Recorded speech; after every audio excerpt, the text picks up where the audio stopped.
आम्ही कामाला गेलो तर कोणी कामाला घ्यायचं नाही, काहींना काम येत नाही, बाहेरून आले तर असे म्हणायचे आम्हाला लोक पहिलं. आणि 1 रुपया 25 पैसे कामगारला ही होती, मजुरी होती. तेव्हापासून आम्ही कामाला गेले की म्हणजे दिवसाची मजुरी दिवसाची. आणि कामाला गेलं तर आम्हाला तेव्हा कोणी पैसे पण द्यायचे नाही. तर 4 दिवस 8 दिवस काम करून घ्यायचे, पैसे द्यायचे नाही. तर मग पैसे मागायला गेले की आमच्यावर दादागिरी भांडण करायचे. त्याच्यामुळे आम्ही कुणासंग आम्ही बाहेर नाही आले, आम्ही कुणासंग भांडण करायचं नाही, काय भांडण करून आता असं आम्ही समजायचं. इथं नाही भेटले आम्हाला पुढे भेटले म्हणून आम्ही प्रयत्न करीत राहिलो. प्रयत्न करीत राहायचं. परत 8 दिवस काम करायचं, परत जंगलात जाऊन लाकडं आणायचे, कोणाचं हे चालवायचं आणि त्याच्यावर संसार चालवायचा. त्याच्यात त्या टायमाला गॅस असं काही नव्हतं, खूप अडचणी. आणि हे सगळं अडचणी खूप आल्या, खूप अडचणी आल्या त्या टायमाला सुद्धा आम्हाला. पण असं वाटतं का हो तेव्हा की हे सोडून जावं, थांबवावं? नाही, पुढे चलत राहील असं जिद्द बाळगली निश्चित. आणि पुढे चलत राहील म्हणून आता मी माझं काही करत नाही. पण आता मी आठवड्याला काय ना म्हणतात ती 1.25 रुपया प्रमाणे आम्ही आठवड्याला 7 ते 8 रुपये काम करायचे त्या टायमाला. आता 7 ते 8 लाखाचं काम करतो आम्ही.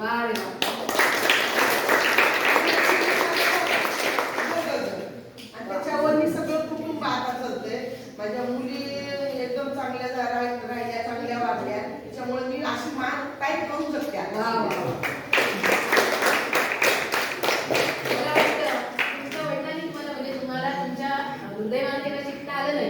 पण वडिलांचे सगळे जे बाणेदारपणाचे गुण आहेत ते निश्चितपणे तुमच्यात आलेले आहेत. आणि तो बाणेदारपणा, ती मेहनत आणि तो समंजसपणा तुमचा जो होता त्या बळावर तुम्ही हा वैभवदायी प्रवास केला. आणि आमच्या ह्याच्यामध्ये आम्ही आमच्या वडिलाचं सुद्धा प्रेम आम्हाला भेटलं नाही, बघायलाच भेटलं नाही. का तर आमचे वडील नोकरी लागल्या तिकडे गेले ते जवळजवळ त्यांनी 40 वर्ष तिकडे नोकरी त्या ठिकाणी काढली. आणि परत आले ते झाली वाढलेली. म्हणजे त्यांच्या बरोबरचा काळ तुम्हाला वडिलांबरोबर जास्त आम्हाला घेता बागडता, म्हणजे त्यांचं कौतुक आम्हाला वडिलाचं घेता आलं नाही. मी मोठी असल्यामुळे मला सगळं माहित आहे ना. पण नक्कीच तुम्ही मोठी असल्यामुळे म्हणजे जी घरातली ताई आहे ना, आई म्हणून तुम्ही मला एक तिला शिकवलं नाही. नाहीतर माझा लहान भाऊ, माझ्या पाठचे भाऊ शिकले दोघं. एक पोलीस आहे आता, एक आमचा फर्निचरचा धंदा करतोय. आणि एक बहीण माझी शिकली, ती आता शाळा मास्तर आहे. तिला सुद्धा बहीण सुद्धा माझी. त्यांना शिकवले सगळ्यांना. मी माझं मोठी असल्यामुळे मला शिक्षण माझं झालं नाही. असू दे, त्याच्यात तुम्ही काही त्याबद्दल दुःख मानून घेऊ नका, कारण तुम्ही इतकी शिक्षण त्यांना तुमच्या घरात खूप छान पद्धतीने वाढवून मला लिहिता वाचता येत नाही, पण मला कोटी रुपयाचा मला हिशोब व्यवहार करायला मी करते. लिहिता वाचता एवढं येत नाही. म्हणजे केवळ पुस्तकी शिक्षण महत्त्वाचं नाही, तर हे अनुभवाचं जे शिक्षण आहे. एकट्या दगडापासून मी आज 50,000 दगडापर्यंत मी हिशोब करते. म्हणजे एक व्यावहारिक शिक्षण आणि जीवनोपयोगी शिक्षणाची गरज काय ती आमच्या मुलांना तुम्ही पटवून दिलेली आहे. आणि त्यांना हेही पटवून दिला की वैभव, आनंद आणि श्रीमंती ही काही क्षणाची गोष्ट नाही. त्याच्यासाठी तुम्हाला दीर्घ मेहनतीची गरज आहे. झिजाय पाहिजे. झिजल्याशिवाय तुम्हाला काय मिळत नाही. स्वतः मेहनत करा, झिजा. तुमचे म्हणजे ही करा, तुमच्या आई वडिलांचं नाव रोशन करा. त्यांच्या त्यांनी तुमच्या पाठीशी आहेत म्हणून तुम्ही हिमतीने उभे राहा आणि पुढे चलत राहा. तुम्हाला यशाची पायरी एक दिवशी तुम्ही चढणार.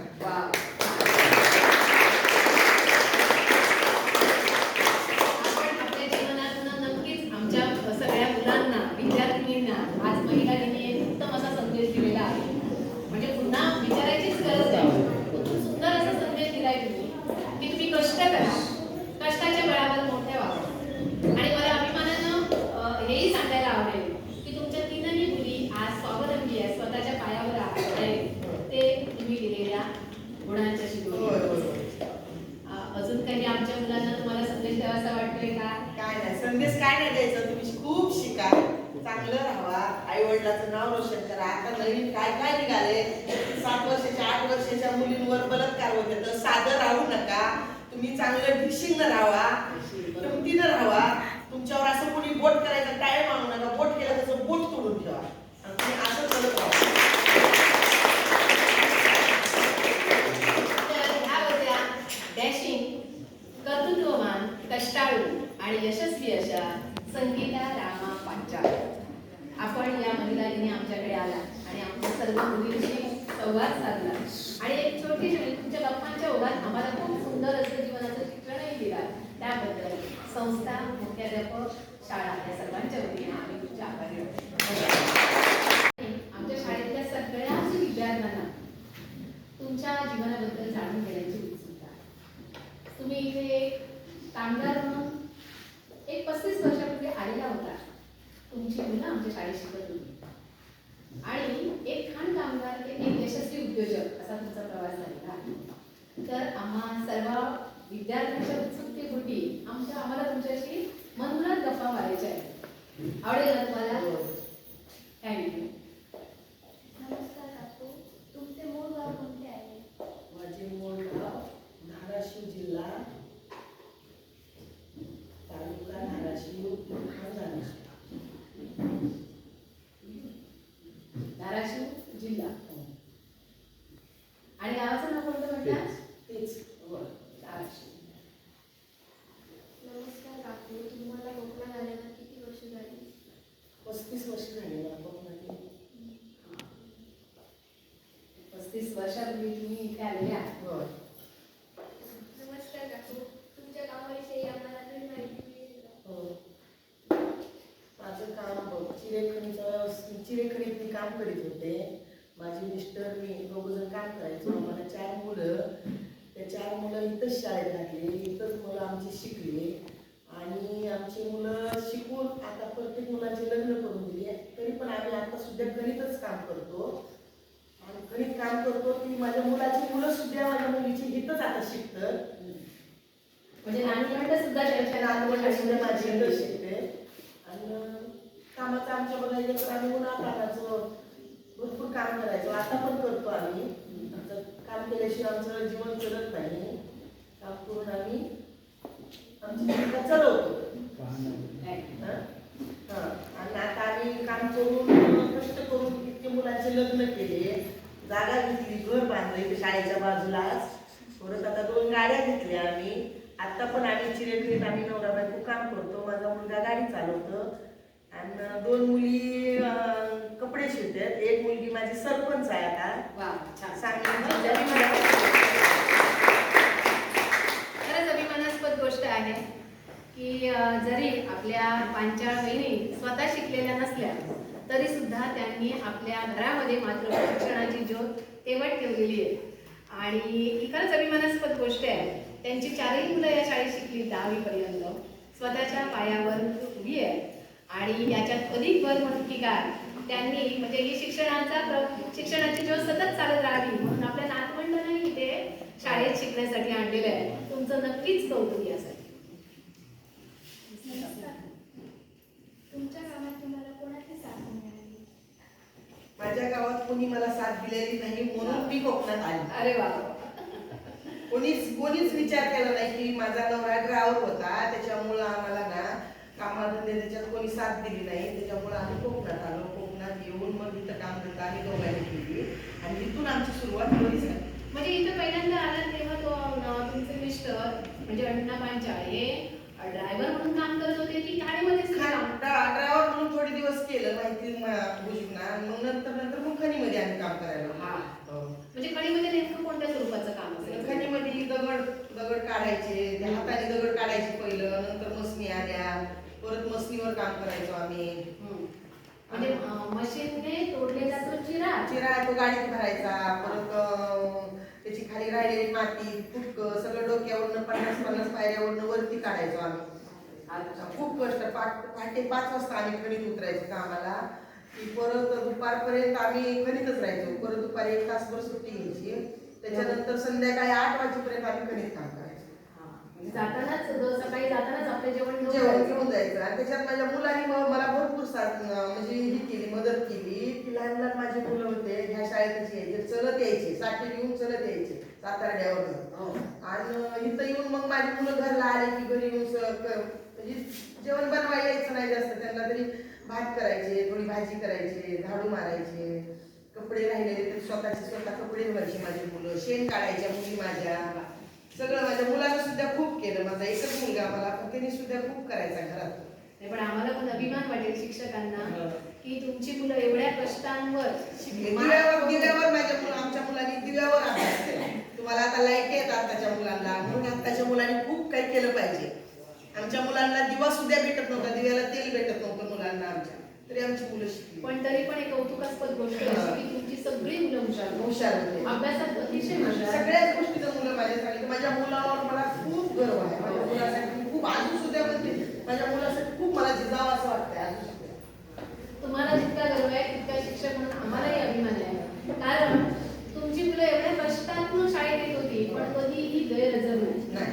अतिशय शिस्तीत. म्हणजे तुम्ही म्हणता की मातीत आम्ही 5 वाजल्यापासून काम करत होतो पण कुठेही त्या मुलींच्या युनिफॉर्मवर मातीचा डागही दिसत नाही. त्यांना केव्हा दाखवलं पण नाही, त्यांना केव्हा घेऊन पण गेलो नाही आम्ही कधी की तुम्ही चला बघा ये म्हणून. कारण आमच्या आयुष्याला आम्ही शिक्षण नाही आमचं, आम्ही काही बालवाडी सुद्धा आम्ही गेलो नाही, आम्ही शिकलो नाही. शिक्षणाचा आम्हाला अर्थ सुद्धा समजत नाही, तरी सुद्धा आमच्या मुलांना शिकवावं अशी आम्हाला खूप होती. खरंच खूप छान कौतुकास्पद आहे. आणि तुमची सगळी मुलांनी अतिशय स्वच्छता केली. म्हणजे एवढ्या सगळ्या मुलांमध्ये अतिशय स्वच्छ, नीटनेटकी, टापटीप 2 वेळे घालून येणाऱ्या मुली मला अजूनही त्यांच्या चेहरे आठवतात. आणि शाळेचं कोणतंही काम म्हणजे दिलेला गृहपाठ स्वाध्यायाचे असेल ते अगदी प्रामाणिकपणे वेळेत पूर्ण करतात. म्हणजे त्यांच्यामध्ये ही मूल्य तुमच्याबद्दलच रुजली आता असतील. माझी नातवंड ताई नातवंडाला सारखं म्हणते तुम्ही शिका, काहीतरी तुमची प्रगती करा, शिकून तुम्ही काहीतरी नाव करा. नमस्कार काकू. तुमच्या बालपणाबद्दल आम्हाला काही सांगाल का? तुमचं लहानपण कसं गेलं याची आम्हाला उत्सुकता आहे. खूपच मोठा प्रश्न आहे. माझं लहानपण बाई, मी वयाच्या 13व्या वर्षात माझं लग्न झालं. माझा वडील कर्नल, त्या टायमाला पगार नव्हती. माझ्या लहानपणी माझ्या वडिलाला 150 रुपये पगार यायची महिन्याला. म्हणजे नोकरीला होते ते. नोकरीला होते, कर्नल होते, तिकडं ह्याला होते नाशिकला. त्याच्यामुळे 150 रुपये पगारात आमची 4, 5, 6 भावंड, आम्ही 4 बहिणी आणि 2 भाऊ. त्याच्यामुळे आमचं कुटुंब चालायचं नाही आणि मी मोठी सगळ्यात. म्हणून माझ्या वडिलांनी मला, आईनं माझ्या काही एवढी कदरच केली नाही की शाळेत घालावं, हिला मोठी करून शाळेत काहीतरी हिला करावं असं. मला कोणी शाळेत नाव पण घातलं नाही, मला काय माहिती पण नाही याच्यातली. त्याच्यामुळं मग लग्न लवकर केलं. वडील तिकडे असायचे, लग्न लवकर केलं. लग्न केल्यानंतर पुन्हा 15 वर्षात मला मुलगा झाला, म्हणजे मुलं झाले 15 वर्षात. त्याच्यामुळे ते परत संसारात आम्ही पडतच गेलो याच्यात अडकत गेलो आम्ही. आणि त्याच्यामुळे पुन्हा इकडे कोकणात घेऊन आले ते शापच अडकलो आम्ही.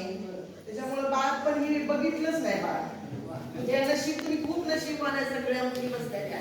त्यांच्या नशिबात इतकं बालपण, खेळायला भेट, सगळं मिळतं यांना. आम्हाला तसं काही भेटलं नाही, कपडे मिळायचे नाहीत आम्हाला, अंगावर वस्त्र नाही. आणि पोटाला जेवण म्हणलं तरी एका टायमाला मिळालं तर 6 भावंडाची वाट बघत बसायचो आम्ही.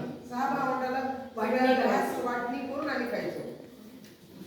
जरी जुना काळ असला, त्रासाचा काळ असला तरी सुद्धा खूप काही शिकवणारा तो काळ आपल्याला आम्हाला दाखवला. ह्यांच्या नशिबात नाहीये ती काळ, यांच्या नशिबात खूप चांगले नशीब आहे त्यांचे. खूप शिकून पुढे जायला पाहिजे या मुलांनी. म्हणजे त्या काळामध्ये अडचणी खूप होत्या, माणुसकी जास्त होती. आणि म्हणूनच वाटून खाणं, आपल्या भावंडांची जबाबदारी घेणं, या गोष्टी आपल्या आयुष्यभरासाठी आपण शिकलो. खूप छान. तुम्ही दुःख व्यक्त केलं की मला बालपणामध्ये माझ्या आनंद मिळाला नाही, पण नक्कीच या गोष्टीचा आम्हाला आनंद आहे की तो आनंद तुम्ही तुमच्या मुलांना आणि तुमच्या नातवंडांना मिळवण्यासाठी तुम्ही मात्र प्रयत्नशील राहिलेले आहात. म्हणजे आपल्याला आनंद मिळाला नाही तरी आनंद या जीवनाचा वाटत तुम्ही राहिलेला आहात. तर त्यासाठी तुमचं म्हणजे खरंच तुम्हाला मानलं पाहिजे. तुमच्याकडनं आम्ही शिकण्यासारखी ही एक गोष्ट आहे की मी शिकले नाही पण माझं कुटुंब शिकावं. मला बालपणात माझा आनंद मिळाला नाही पण या मुलांनी आनंदाचं सगळं शिकावं, काहीतरी नोकरी करावं, पुढे चालून काहीतरी आमच्या नावाचं पुढे चालून काहीतरी चालवावं त्यांनी. आणि तुमचं जे नाव व्हावं, तुमच्या मुलांनी नातवंडांनी आपलं नाव करावं वाटतंय ती नक्की तुमची इच्छा पूर्ण